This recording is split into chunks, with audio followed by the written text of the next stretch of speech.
갈라디아서 6장 1절에서 10절 말씀입니다. 갈라디아서 6장 1절에서 10절 말씀입니다. 형제들아, 사람이 만일 무슨 범죄한 일이 드러나거든 신령한 너희는 온유한 심령으로 그러한 자를 바로잡고 너 자신을 살펴보아 너도 시험 받을까 두려워하라. 너희가 짐을 서로 지라. 그리하여 그리스도의 법을 성취하라. 만일 누가 아무것도 되지 못하고 된 줄로 생각하면 스스로 속임이라. 각각 자기의 일을 살피라. 그리하면 잘할 것이 자기에게는 있어도 남에게는 있지 아니하니 각각 자기의 짐을 질 것이라. 가르침을 받는 자는 말씀을 가르치는 자와 모든 좋은 것을 함께 하라. 스스로 속이지 말라. 하나님은 업신여김 받지 아니하시니 사람이 무엇으로 심든지 그대로 거두리라.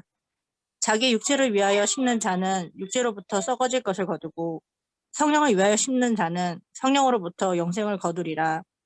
우리가 선을 행하되 낙심하지 말지니 포기하지 아니하면 때가 이름에 거두리라.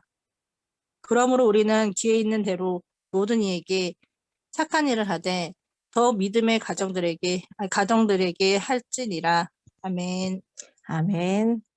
감사합니다. 오늘 말씀은 그리스도인 공동체를 위한 기본 교훈들에 대해서 이야기를 할 겁니다. 한 주간도 여러분들 다 그래도 평안하게 잘 살고 계신 거죠? 오늘 이렇게 못 보던 분도 계시는 것 같기도 하고, 하여튼 이렇게 환하게 얼굴을 볼 수 있는 사람은 우리가 예배 드리는 사람이 가장 예쁜 사람들만 같이 드리는 것 같습니다. 얼굴을 내밀고. 나머지 분들은 너무 죄송해서 지금 얼굴을 못 내미시는 거죠? 같이 이걸 끝나고는 한 번씩 얼굴, 예. 그래도 좀 잘생기셨다고 얼굴을 내밀어 주십니다. 감사합니다.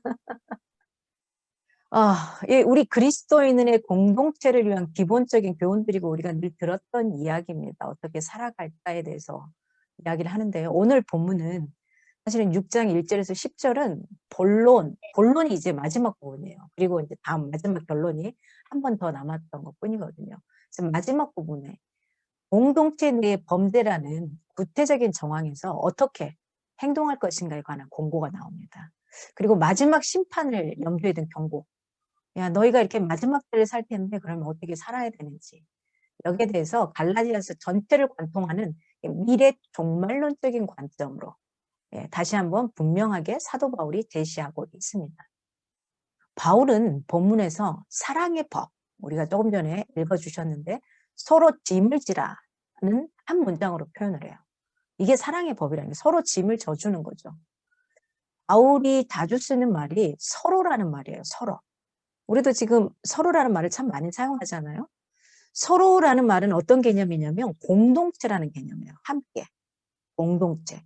이게 바울은 서로 짐을 지는 일을 가지고서 신앙 공동체 안에서의 사랑을 설명을 하고 있습니다. 바울의 의도는 개인적이거나 또는 이기적인 영성을 추구하지 말고 우리가 관계지향적인, 혼자 서기는 사실 좀 힘들잖아요. 그래서 관계지향적인 믿음을 추구하라고 말을 하는 겁니다. 나 혼자서도 얼마든지 하나님과 교제할 수 있겠죠. 하나님을 예배할 수 있겠죠. 혼자 예배 드릴 수 있겠죠. 그러나 예수님은 마태복음 18장 20절에 이렇게 말하죠.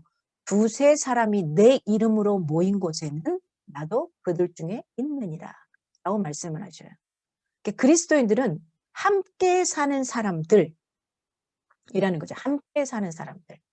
그래서 우리가 공동체적인 예배를 많이 선호하는 겁니다.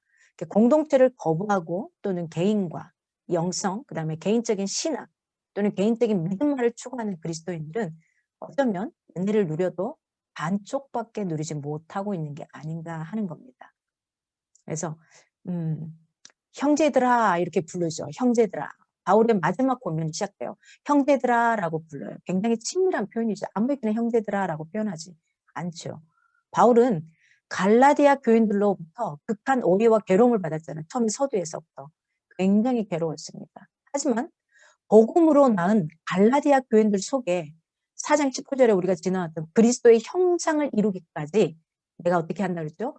해산하는 수고를 너희들에게 마다하지 않겠다. 어미된 자의 그 마음으로 내가 너희들을 바라보고 지켜보고 그렇게 나았다라고 표현을 합니다. 오늘 본문도 좀 이렇게 쪼개서 보겠습니다. 쪼개서 보면 첫 번째는 1절에서 2절 그리스도의 법에 대해서 이야기를 합니다.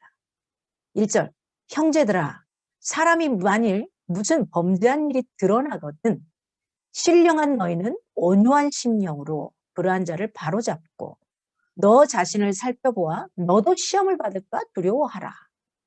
이게 교회 안에서 형제들이 죄를 지었을 때 어떻게 회복시켜야 할까라는 답입니다. 그러니까 권징이라는 표현이 있죠. 잘못했을 때 일어나는 거. 첫 번째 권징의 첫 번째 원리는 뭐냐면 온유한 심령으로 그들을 바로잡아야 된다는 거예요. 여기서 바로잡는다는 말은 회복시켜준다는 표현입니다. 우리가 범죄한 자들을 말씀의 권면 또는 훈계로 회복시킬 때 꼭 명심해야 될 한 가지가 바로 온유함으로 대한다는 거죠. 온유. 성령의 9가지 열매 중에 하나, 온유함으로 대해야 된다는 거죠. 이때는 우리가 온유의 옷을 입어야 돼요. 근데 그 옷을 입기 전에는 사실 온유라는 표현이 나오기가 힘들다는 거죠. 그를 충분히 동정하고 불쌍히 여기는 마음으로 대해야 한다는 겁니다. 그가 잘못한 그가 회복할 수 있는 회복을 위하는 마음을 가지고 그 형제를 책망을 해야 돼요. 근데 그냥 그 형제가 잘못되기를 바라면서 막 이렇게 혼을 내고 권징을 하고 잘못을 했지만은 그런 게 아니라 정말 이 사람이 회복될 수 있게 하는 그 마음으로 내가 그를 책망하고 권징을 해야 된다는 거예요. 그래서 권징의 궁극적인 목적은 징계가 아닙니다. 기억하십시오. 회복에 있다는 겁니다. 상대방을 혼을 내고 무엇인가 잘못했을 때 이야기할 때는 그를 징계해서 나락으로 떨어지게 하거나 자존감을 완전히 무너뜨리거나 아니면 자책감에 죄책감에 빠져있게 하는 게 아니라 그를 회복시켜주는 데 있다는 거예요. 이제 누군가에게 뭔가를 지적할 때는 기억하십시오.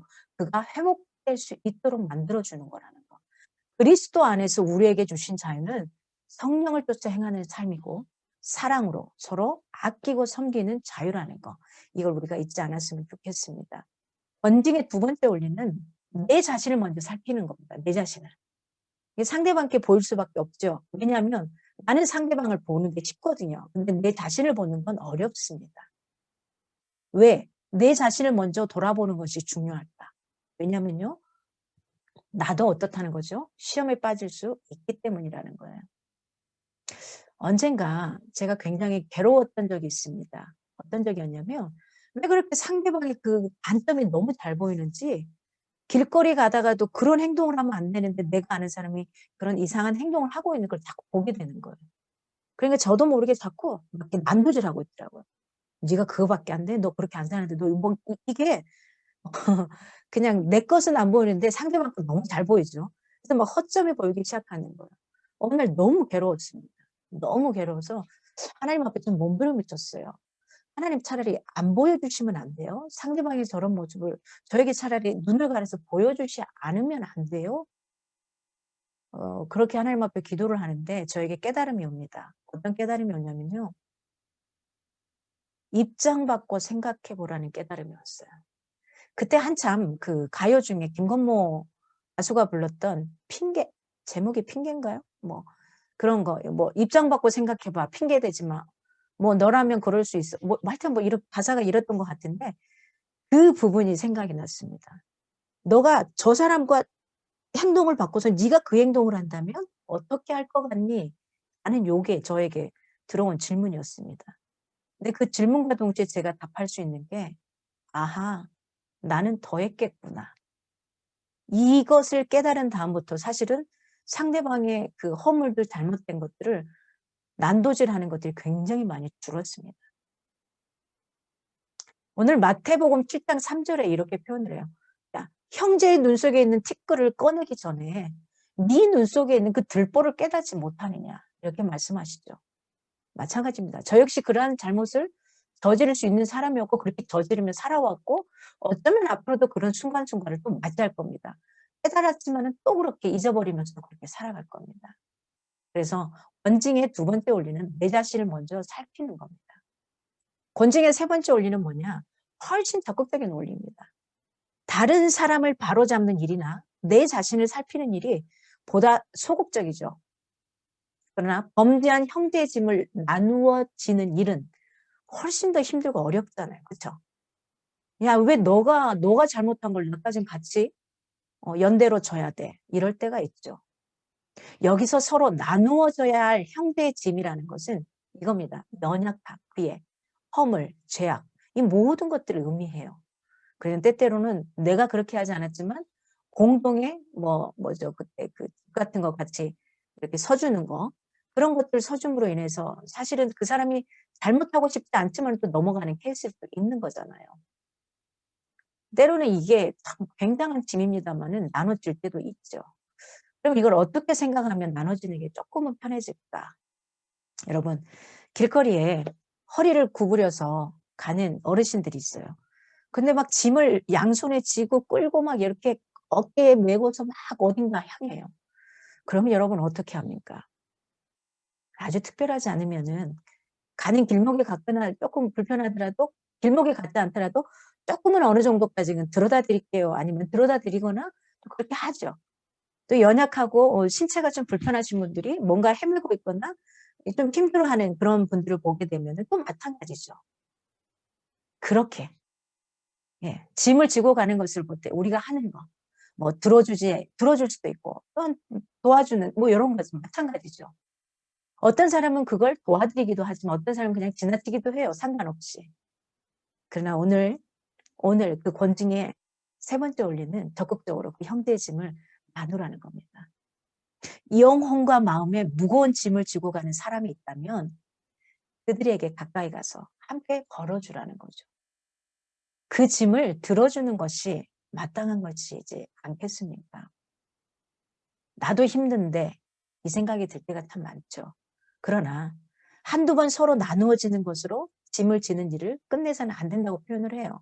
우리는 그 형제가 뭐 할 때까지, 회복될 때까지, 회복이 될 때까지 그가 감당하기 버거운 짐들을 끝까지 나누어질 수 있어야지 진짜 참 그리스도인이라는 표현을 합니다. 서로 지체된 형제들끼리 감수해야 될 사랑의 몫이죠. 그래서 가만히 두지 못하잖아요. 나도 없지만은, 나도 부족하지만, 나도 지그재그로 걸을 때가 많지만은 나보다 더 영혼의 마음의 무거운 짐을 주고 가는 그를 보면은 같이 손을 잡고 가고 싶은 거잖아요. 형제들의 어려움을 모른 채 하지 않고 서로의 짐을 사실은 자원해서 담당할 때 그리스도의 사랑의 법은 성취될 것입니다. 초대교회 식구들처럼 그들이 뭐가 막 풍성하고 많아서가 아니었죠. 자신의 소유를 서로 통용하죠. 각 사람의 필요를 따라서 형제의 무거운 짐을 나눠지기도 하고요. 교회는 진정 하나님의 사랑과 형제의 사랑을 실천하는 그 사랑의 법을 성취하게 될 것입니다. 사랑은 섬김을 받는 것이 아니라 상대방을 위해 사랑의 종노릇을 하는 겁니다. 그러니까 정말로 성경에 올리는 그거죠. 너가 사랑받고 싶니? 그러면 사랑을 먼저 해. 누가 상대방이 나를 귀하게 여겨줌을 받고 싶니? 그럼 너가 먼저 귀하게 여김을 해주지 않을래. 이게 하나님의 법칙 같아요. 왜냐하면 상대방을 사랑할 때 어떻게 사랑하라고 표현하냐면 네 몸을 사랑하듯이 옆에 있는 이 형제를 사랑하라고 표현해요. 근데 참 재미난 것은 내가 사랑받고 싶으면 사랑을 주잖아요. 그러면 상대방한테 사랑이 더 흘러들어와요. 사랑의 원리는 주고받을 때 더 커지더라는 겁니다. 주는 것만 해서는 또 받는 걸 못한 사람은 온전한 사랑을 또 경험할 수가 없습니다. 그래서 주고받는 이 사랑의 경험을 여러분이 많이 할 수 있었으면 좋겠습니다. 거대하고 크고 화창한 걸 말하는 게 아닙니다. 요즘에 정말 좋잖아요. 카톡에 그 하나의 이모티콘 하나라도, 사랑의 하트콘 하나라도 사람의 마음을 굉장히 행복하게 해주죠. 오늘 본문의 3절에서 5절을 보면은 뭐에 대해서 이야기를 하냐면 자기 기만에 대해서 경고를 합니다. 자기 기만. 3절에 만일 누가 아무것도 되지 못하고 된 줄로 생각하면 스스로 속임이라. 어린아이가 다 큰 줄 알고 어린 흉내를 내면 어떻습니까, 여러분? 굉장히 웃기잖아요. 어린아이가 저기 뭐 엄마 뾰족 구두를 신고 아빠의 양복을 입고서 막 흉내를 내면 우리가 웃길 수밖에 없는 거 아니에요? 그 아이가 그렇게 해서 나간다 그러면 말리죠. 맞지 않기 때문에 말리게 되죠. 이 사람은 아무것도 아니면서 무언가 된 것처럼 착각하는 어떤 사람이냐면요. 교만한 자를 이야기합니다. 이러한 사람은 끊임없이 자기를 다른 사람과 비교해요. 끊임없이 자기를. 끊임없이 자기를 다른 사람과 비교하는 사람은 사실은 성공이라는 가도를 굉장히 원하죠. 그 성공이란 가도는 어떤 것이 일어나죠? 경쟁이라는 것이 일어나죠.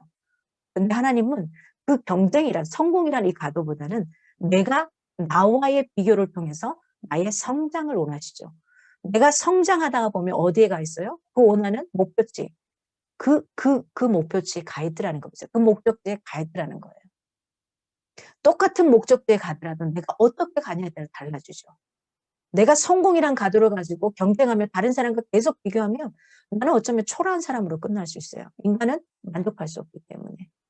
그리고 내가 그 성공의 가도로 올라가려고 하면 어떻게 되죠? 다른 사람 누군가를 짓밟아야 되는 거죠. 그러나 내가 내 자신과 비교하고 성장이라는 이곳으로 자기 성장이라는 것으로 가게 되면은 누구를 짓밟을 필요도 없어요. 내 자신을 계속해서 만들어가고 단련시켜가고 가다 보면 저 위치에 내 주변 사람도 살리고 나도 살고 모든 사람을 함께 살아갈 수 있는 이런 세상을 만들 수 있는 것 같습니다. 우리가 비교하고 바라보아야 할 대상이 있다면 그분은 바로 누굴까요? 십자가에서 달리신 우리 주님 예수 그리스도일 겁니다. 이와 같이 자신을 기만하는 자는 자의 모습을 우리 사실은 성경에서 볼 수 있죠. 누구죠? 예수님의 수제자 베드로. 기억하실 겁니다. 마태복음 26장 31절에 오늘 밤에 너희가 다 나를 버리리라 예수님이 이렇게 말하죠. 그랬더니 굉장히 성격이 급한 베드로가 말합니다. 주님, 다 주를 버릴지라도 나는 언제든지 버리지 않겠나이다. 호언장담하죠. 이건 무슨 말이냐? 자신의 충성심을 다시 말로써 확신하며 이야기하는 거죠. 그러나 결국 주님이 말씀하신 대로 닭 울기 전 3번을 부인하고 밖으로 나가서 굉장한 통곡을 하게 되죠. 우리가 사실은 이런 존재입니다. 그러므로 자신의 현재 위치에 대해서 솔직할 필요가 있어요. 겸손할 줄 알아야 된다는 거죠. 마지막 물 한 방울, 피 한 방울까지 아낌없이 우리를 위해 쏟으신 그리스도만이 우리가 바라볼 수 있는 사실은 유일한 목표입니다. 이 목표가 분명히 서 있다면 여러분이 지금 돈을 벌고 나가는 것, 누군가를 사랑하는 것, 누군가를 위해 열심히 헌신하는 것, 또 어떤 행위들을 하는 것들이 다 결국은 하나님의 나라의 완성을 위해서 하는 것들입니다. 목표가 어디에 있느냐에 따라서 가는 과정들이 달라지기 시작합니다. 갈라디아 교회의 율법주의자들처럼 사실은 스스로 율법은 지키지 않으면서 육체의 모양을 늘 내는 일에만 급급해하는 이게 바로 어쩌면 거짓된 위선자가 되는 모습이죠. 우리 이런 자가 되지 않기로 합니다. 율법적으로 제대로 지키지 못하면 그냥 하나님 앞에 인정하는 겁니다. 제가 이 정도로 부족합니다. 그러기에 하나님이 필요합니다. 이런 용기를 저와 여러분이 가질 수 있기를 원합니다. 오늘 4절에 각각 자기의 일을 살피면 자랑할 것이 자기에게만 있고 남에게는 있지 않다. 보세요. 부모가 자신이 아이의 짐을 진 것을 다른 사람에게 막 자랑하나요? 야, 우리 아이가 이거 못하는데 내가 다 했어. 막 이러지는 않죠. 당연한 거잖아요. 그렇죠? 당연한 자식 사랑이에요. 자식을 위해서 하는 일, 부모를 위해서 하는 것은 어쩌면 누구에게 자랑할 것이 아닌 거죠. 굉장히 당연한 거죠. 그죠?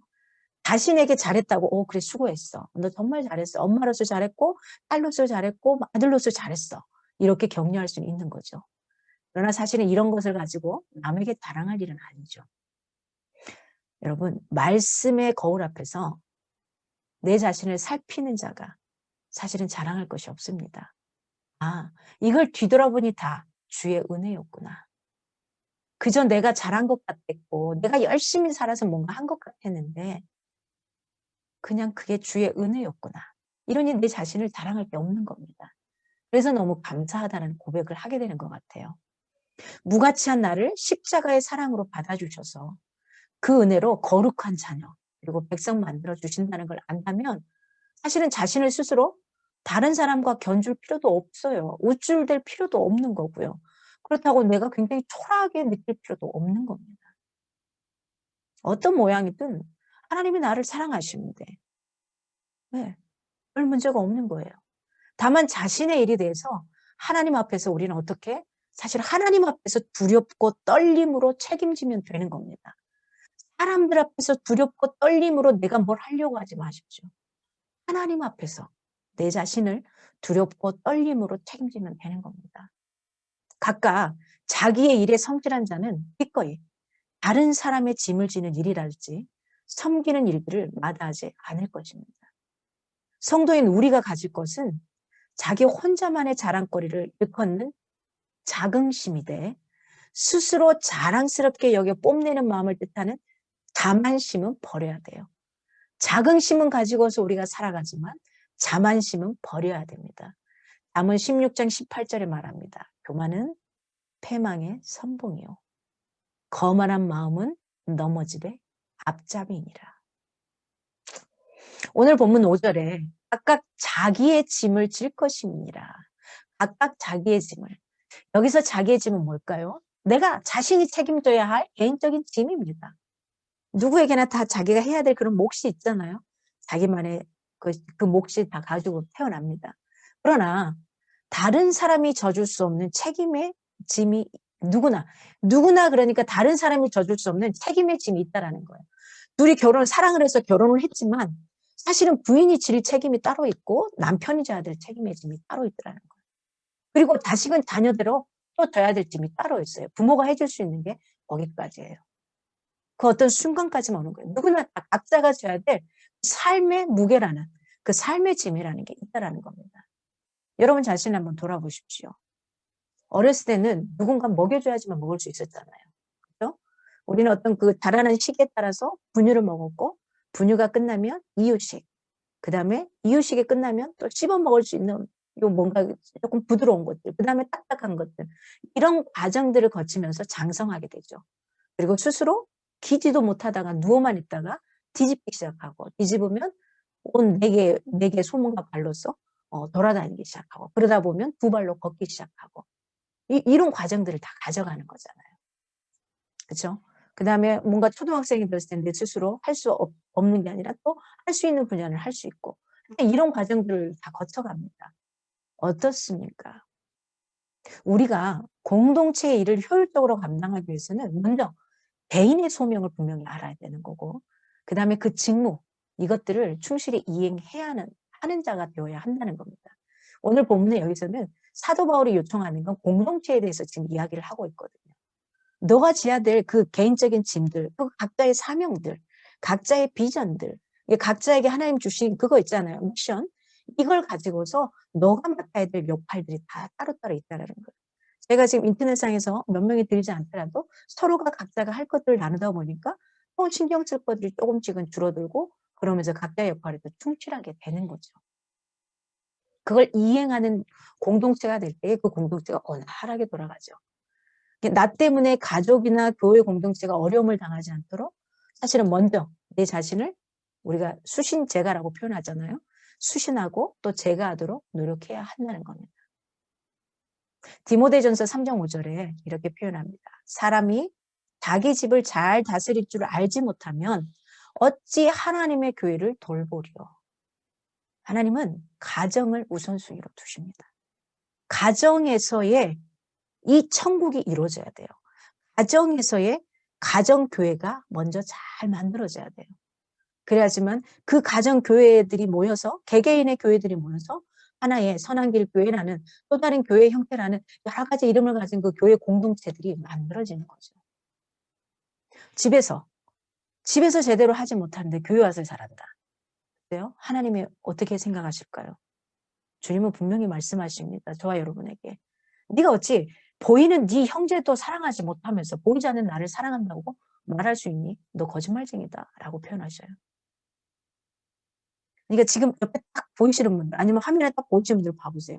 이 보여주시는 이분들이 바로 예수님이십니다. 보여주는 이분이 바로 하나님이세요. 여러분이 인정하든 인정하지 않든 하나님 그렇게 말씀하셔요. 왜냐고요? 예수 그리스도를 내가 영접함과 동시에 어떻게 됐죠? 그 주님의 영이 나와 함께 하시게 되거든요. 그래서 나와 하나가 됐다고 표현하시잖아요. 근데 내가 어떻게 되든 상관없어요. 내 영의 이 완전함 때문에 성령님께서 다 쳐주셨기 때문에, 제 말이 아니고 말씀 속에 있는 말씀입니다. 성령님이 딱 나를 인쳐주셨기 때문에 내 육신적인 생각, 감정 이것들이 힘들지 모르지만 이 영은 느네요.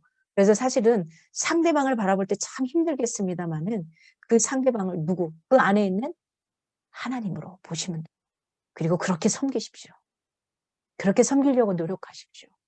그러면 실상은 용서하지 못할 게 없고 받아들이지 못할 게 없더라는 거예요.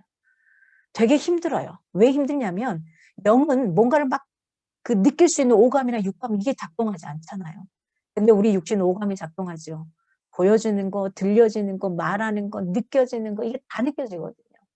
그래서 사실은 상대방을 이렇게 하나님으로 맞이한다는 게 어렵습니다. 그렇지만 그 하나님이십니다. 여러분 오늘부터 여러분 주변에 있는 모든 사람들 보면서 일어나거든요. 예수님 잘 다녀오십시오. 예수님 수고하셨습니다. 이렇게 또 맞이한다면 조금은 또 다르게 가지 않을까 싶습니다. 오늘 세 번째로는 6절 말씀입니다. 6절. 가르치는 자와 배우는 자의 나눔에 대해서 이야기를 해요. 6절에 가르침을 받는 자는 말씀을 가르치는 자와 모든 좋은 것을 함께 하라. 이게 가르침을 받는 자의 가르치는 자에 대한 의무를 규정하고 있어요. 이게 받는 자도 그렇고 가르치는 자도 그렇고 서로에게 주어진 책무가 다르겠잖아요. 그 의무에 대해서 규정을 해요. 모든 좋은 걸 같이 하래요. 쉽게 표현하면 저와 여러분이 함께 하라는 거예요. 함께. 어떻게 함께 할 거냐. 초대교회 시대부터 사실 오늘 본문을 통해서 알 수 있는 건 뭐냐면 초대교회 시대부터 성도들에게 사례를 받는 목회 제도가 만들어졌다라는 거예요. 순회하는 전도자들이 생기기 시작을 하잖아요. 뭐 자기 본업을 하기도 하고 어떤 사람은 성전이란다. 성막 뭐 붙이는 그 천 같은 거 안에 이런 걸 업으로 삼기도 하고 기타 등등의 업을 삼면서 살았는데 이제 전도를 하면서 돌아다녀야 되다 보니까 이런 전도자의 삶을 살아야 되다 보니까는 그게 안 되는 거죠. 삶이 돈을 벌 수 있는 상황들이. 그래서 이런 전도자에 대한 생활적인 배려가 시행되고 있었다는 것을 사실 이 본문을 통해서 알 수가 있습니다. 바울은 모든 좋은 것을 성도들과 함께 하라는 거예요. 좋은 것이라는 건 어떤 거냐? 영적인 것뿐만 아니라 물질적인 것까지도 포함한다는 겁니다. 함께 한다는 것은 코이노니아. 공동으로 소유한다는 뜻이죠. 신약에 있어서 코이노니아, 교제라는 것은 교제, 믿음, 심지어 못가이노, 고난도 함께 해야 된다라고 포함을 해요. 그러니까 우리가 같은 교회로 있다가 치면 교회 안에 또 여러 가지 힘든 상황이 닥칠 수도 있잖아요. 누군가가 힘들 수도 있고 또 뭐 교회 자체에 뭐 힘들면 뭔가 갈등가 올 수도 있어요. 근데 그것도 어떻게 하라고? 함께 하라는 겁니다. 좋을 때만 함께 하는 게 아니라 누군가가 아프면 같이 함께 하면서 기도해 주잖아요. 그렇죠? 같이 기도해 주고 또 어떻게 하면 같이 살릴 수 있을까 노력하게 되는 거. 이것들을 함께 하라는 거예요. 여기에는 물질적인 축복을 나누는 것은 당연한 거고 말씀의 사역자들이 전심으로 사실은 교회를 목양할 수 있도록 이런 필요를 채우는 것도 성도들이 감당해야 될 선한 일이라고 디모데전서에 이야기를 합니다. 즉 목회자는 사실 성도들에게 필요한 신령한 양식을 공급하기 위해서 정말 열심히 말씀을 연구하기도 하고 나가야 되고 또 뭔가를 해야 되는 게 당연한 겁니다. 성도는 목회자의 어떤 생계를 위해서 물질적인 양식을 공급해야 하는 게 또 당연한 거. 서로가 갖는 이 책무가 다르다는 겁니다. 이것은 사실 노동의 대가가 아니죠. 성령 안에서 신교이고 나눔으로써 오늘 사도 바울이 이야기하는 부분입니다. 사실 이 부분을 준비하면서 제가 조금 힘들었어요. 이 부분을 준비하면서 제가 조금 힘들었어요. 그래서 하나님 요걸 그냥 뺄까요? 막 이런 생각도 했는데 그래도 성경에서 이야기하는 거기 때문에 우리가 온당히 또 여러분 또 그런 역할을 잘 하고 계시고 그래서 온당히 전했던 겁니다. 오늘 이제 마지막 부분 7절에서 10절 이게 우리가 살아갈 때 누군가에게도 세상의 모든 사람에게도 필요한 원리죠. 심는 대로 거두는 삶의 진리. 심는 대로 거두는. 7절에 스스로 속이지 말라. 하나님은 업신여김을 받지 아니하시나니 사람이 무엇으로 심든지 그대로 거두리라. 사람이 자신과 다른 사람을 속일 수 있을지 몰라도 하나님의 눈은 결코 속일 수 없다는 거예요. 근데 저는 그래요. 여러분은 안 그럴 거라 생각하고 저는 저 혼자 있을 때는 하나님이 없는 것처럼 느껴지게 살아갈 때가 많은 것 같습니다. 의식적으로 내가 발동하지 않으면 하나님이 있는지 없는지 그냥 분간을 못하고 내가 원하는 대로 살고 있기도 하더라는 거예요. 하나님은 겉으로 드러난 행위로 우리를 판단하지 않으십니다. 우리의 동기로 판단하셔요. 내가 실수를 하고 잘못할 수 있어요. 그러나 실수는 잘못을 가지고 이야기하는 게 아니라 내가 그걸 어떻게 해서 하려고 했는가요? 왜 그걸 하려고 했는가요? 그래서 우리가 서로 이제 상대방들에 대해서 좀 힘들 때 있잖아요. 그럴 때는 이제 그 심리학에서 감정 코칭이라는 표현을 해요. 그럴 때 바로 이 예수님의 방법을 사용하면 돼요. 결과를 놓고 판단하지 말고 이 상대방이 왜 이런 행동을 했을까? 하다가 이게 어그러질 때도 있잖아요. 잘못될 때도. 아, 근데 이렇게 될 수밖에 없었구나. 이걸 읽어줄 수 있으면 되는 겁니다. 그들은 육체를 위하여 심으면서 뭘 맺기로 원할까요? 영생의 열매를 맺기 원해요. 이게 바로 자기 기만입니다. 하지 않으면서 성공하기를 바라는 거예요. 자기 기만이에요. 학생들이 공부하지 않으면서 기도만 해요. 1등하게 해달라고. 그게 자기 기만인 겁니다. 무엇이든지 심는 대로 거두는 거지 영적 추수의 원리라는 걸 명심하기를 바랍니다. 심는 대로 거둔다는 원리는 불변의 법칙이죠. 자연의 이치 속에서 분명히 발견할 수 있는 거잖아요. 그렇죠? 어떤 품종이냐에 따라서 가격의 차이가 천차만별이죠. 똑같은 것 같지만 그 종자의 그 품질이 어떠냐에 따라서 달라집니다. 그리고 양. 그러니까 품종과 질과 양의 씨앗을 얼마만큼 내가 심었느냐에 따라서 그 수확은 확연히 달라지는 걸 우리는 볼 수 있어요. 땅속에서 볼 수 있어요. 이것은 바로 우리들의 영적인 질서에도 똑같이 일어나는 겁니다. 매일 육체를 위해서 심어. 내 육신의 편안함과 안락과 여러 가지. 그럼 왜 나는 거룩한 그런 어떤 결실을 맺지 못할까? 행에 의아해 하지는 않고 있습니까? 내가 그렇게 살지 않으면서. 우리가 무엇을 결심하느냐의 문제는 전적으로 어디에 있을까요? 어디에 무엇을 심느냐로 판가름 나는 거죠. 아무리 좋은 곳이라도 자갈이 많은 밭에다가 심어보세요. 깊게 뿌리 내리기 어렵죠. 깊게 뿌리를 내릴 수 없으니까 뜨거운 태양이나 물줄기나 뭐 여러 가지 바람이나 이게 오게 되면 금방 타버리고 없어지게 되는 거죠. 여러분, 지금 내가 하고 있는 그게 무엇인가에 따라서 사실은 10년 뒤에 20년 뒤에 내 모습이 어떤지를 점집에 가지 않아도 알 수 있는 겁니다. 굳이 물어보지 않아도 돼요. 지금 내가 어떻게 살고 있는지, 무엇에 열심을 내고 있고 어떤 생각을 갖고 있느냐에 따라서 내 자녀에게 나가는 게 그렇게 나갈 거고 그 자녀는 또 그렇게 살아낼 겁니다.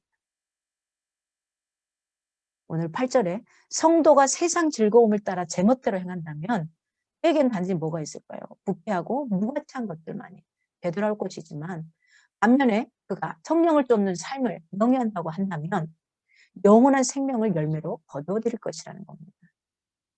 그런데 어떤 이는 악한 씨를 심는데 너무 잘 거두는 것 같아요. 이 질문 많이 받잖아요. 저 사람 교회도 안 나가고 나쁜데 왜 저렇게 잘 돼요? 우리가 보는 그 잘됨은 뭘까요? 영혼의 잘됨보다는 사실은 겉으로 드러나는 물질의 축복 뭐 이런 정도겠죠. 여러분, 나쁜 씨앗을 심은 자가 좋은 열매를 수확하는 것처럼 보여요. 근데 그게 진짜 좋은 열매일까? 그리고 이 사람에게 진짜 진정한 수확기가 맞을까? 진짜 수확기는 세상 끝날에 보여주는 것 같아요. 그가 어쩌면 마지막 장례식장에 모여든 사람을 통해서 충분히 볼 수 있을 거라고 봅니다. 저는 이제 그 과외를 하면서 과거에 과외를 많이 하면서 돈 많은 집 아이들을 과외도 했었습니다. 과천 외고를 다녔던 아이들을 한 2년간 과외한 적이 있었는데요. 그 아이들 집들도 잘 살고 부모들도 뭐 그런 대로 다 높은 위치에 있고 이랬습니다. 그러면 얘들이 행복해야 되잖아요. 부모가 돈 다 대주고 비싼 과외 시켜주고 이것저것 다 해주는데 절대 행복하지 않다고 표현을 하더라고요. 그러니까 물질과 이게 다가 아니라는 거예요. 우리가 살아가는 데 있어서는. 이게 항상 뭔가가 공허한 겁니다. 그 공허함에 하나님이 들어갈 수 있다면 달라질 텐데 그 하나님을 다시 내가 제대로 만나기만 하면은 내 삶이 좀 달라지는데 이게 참 그 보는 게 힘듭니다.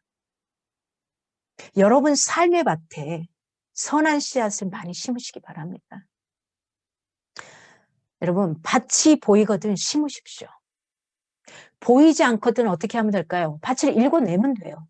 그렇잖아요. 밭에 돌자각들이 많으면 뭔가를 내가 심겠다고 하면은 예전에 어르신들 할머니들 할아버지들 보면 그 밭을 계속해서 꽃갱이로 뭔가로 막 일궈내더라고요. 그래서 내가 원하는 땅으로 막 규경을 하더라고요. 갈아엎더라고요. 그 다음에 씨를 뿌리더라고요. 그러면 성령의 열매들을 거두어들이게 된다는 겁니다. 오늘 9절에 우리가 선을 행하되 낙심하지 말지니 포기하지 아니하면 때가 이르매 거두리라. 선을 행하되 낙심하지 말아야 하는 이유는 8절에 때가 되면 영생을 거두기 때문이라는 거예요. 농부가 봄에 씨를 심어요. 그냥 나진 않죠. 한여름에 떼약볕을 견뎌야지만 가을에 수확이 보장되죠. 이건 뭐냐? 선을 행하되 낙심하지 말고 포기하지 말아라. 그러면 어떻게 된다? 그 인고의 시간이 지난 다음에 기쁨으로 영생의 단을 거둘 것이다 라고 표현하는 겁니다. 야고보서 5장 7절에 농부가 땅에서 나는 귀한 열매를 바라고 길이 참아 사실은 이른 비도 주시고 어떤 사람에게 늦은 비도 주신다는 거예요. 어떤 사람은 이른 비를 줘요. 부럽죠. 그러나 늦은 비도 옵니다. 어떨 때? 내가 해야 될 그 역할을 계속 하고 있을 때. 한 우물을 파고 있을 때. 이때 뭐가 필요할까요? 우리에게 인내로서 선행의 씨앗을 심고 실망하지 않는다면 때가 되어서 반드시 거두게 될 거라는 게 하나님의 약속입니다. 선행이라는 건 지속적인 노력이 필요해요. 끊임없는 노고를 필수적으로 우리에게 요구하고 있습니다. 오늘 마지막 절 10절에 기회 있는 대로 모든 에게 착한 일을 하라는 거예요. 기회가 있는 대로 가리지 말라는 겁니다. 선행의 결실을 위해서는 뭐냐면은 여기서 말하는 건 인내예요. 인내. 결국은 인내. 선행의 결실을 위해서는 인내를 강조할 수밖에 없어요. 적극적인 실천을 요구하고 있습니다. 기회가 생기는 대로 모든 사람을 대상으로 섬기고 사랑하는 게 하나님 원하는 건 모든 얘기예요. 나를 굉장히 괴롭혔던 사람이든 상관이 없다는 거. 그 사람도 섬기라는 겁니다. 그 얘기도 하라는 거예요. 인내. 인내를 강조한다는 건 할 수 없다는 거잖아요. 근데 해야만 하는 거죠. 신자든 불신자든 그가 어떤 상황의 사람이든이에요. 하나님의 형상을 따라 피조된 진짜 존엄한 인격이라는 거 이건 믿으신다면 그가 신자든 불신자든 그가 불자이든 이단에 빠졌든 상관없이 우리는 그를 사랑하고 섬겨야 돼요. 왜요? 그가 거기에 빠져있지만 그를 누가 만드셨다고요? 나를 만드신 하나님이 동일하게 만드셨거든요. 이 부분이 사실은 굉장히 힘든 부분이기도 합니다. 그러나 하나님이 원하시는 거 그가 어떤 사람이든 간에 모든 얘기 그렇게 행하라는 겁니다. 우리 교인이기 때문에 그렇게 하라는 게 아니라 내 교인이든 아니든 상관없이 그렇게 하라는 겁니다. 우리 식구니까 식구에게만 하라는 게 아니라 주변 여러 사람들도 마찬가지라는 거예요. 내가 너를 사랑하듯이 너 사랑한다. 내가 너를 인내하며 기다리며 너가 오기만을 기다렸던 것처럼 저도 내가 그렇게 사랑한다라고 표현하는 겁니다. 우리는 스스로 어떠한 경계라든지 울타리를 쳐서는 안 돼요. 우리가 사랑할 대상은 세상의 모든 사람입니다. 다만 사랑할 수 없는 그런 상황이 올 때 주님 앞에 그를 위해 더 축복해 주시고 기도해 주시기 바랍니다. 때로는 의지적인 발동이 필요한 것 같습니다. 의지적인 발동. 믿음을 의지적으로 내가 끄집어내는 거죠. 아하, 그리고 하나님이 사랑하라고 했으니까 내가 그걸 끄집어내는 게 의지적으로 끄집어내는 겁니다. 근데 그 의지적으로 끄집어내는 게 힘들다는 것도 압니다. 그래서 그만큼 인내를 이야기하고 있는 겁니다. 개인과 공동체의 자원, 시간에는 한계가 있잖아요. 그렇죠? 그래서 더욱 믿음의 가정들에게 하라라고 사실은 사도 바울이 이야기를 하죠. 여기에서 바울은 선행의 대상을 제한한 것이 아니고요. 선행에 있어서 우선순위를 강조하는 겁니다. 먼저 네가 다 누구나 사랑하되 어떻게 하자고? 먼저 뭐 하자고요? 믿음의 공동체인 이들을 먼저 1순위로 두고 그 다음에 2순위로 그 주변에 다른 사람들 3순위로 또 네가 정말 사랑할 수 있는 그들도 사랑하라는 겁니다. 지금 우리가 함께하는 공동체 가운데 보이는 게 뭔가 없는 것 같잖아요. 그러나 하나님은 분명 가장 좋은 때, 좋은 것을 가장 좋은 밥으로 우리에게 주실 겁니다. 우리가 열심히 심고 있다면 그게 일어날 겁니다. 누구의 눈치를 보지 마세요. 누구의 눈치를. 세상에 살아가는 법칙에도 마찬가지예요. 회사에서 내가 열심히 무엇인가를 향해 나의 지식과 재능들을 심고 있었다면은 회사가 나를 가만두지 못하죠. 그들이 나를 어떻게 할 수 없는 거거든요. 어디서든 여러분 많이 심으시기 바랍니다. 여러분이 갖고 있는 재능도 심으시고, 여러분이 가지고 있는 생각, 여러분이 가지고 있는 입술에 좋은 긍정적인 감사의 고백들도 많이 심으시고, 하여튼간 여러분이 받고 싶고 하고 싶고 성장하고 싶은 그거 다른 사람에게 많이 하십시오. 그거 심는 겁니다. 심는 겁니다. 돈 들지 않는 거 고백들 많이 하십시오. 심는 겁니다.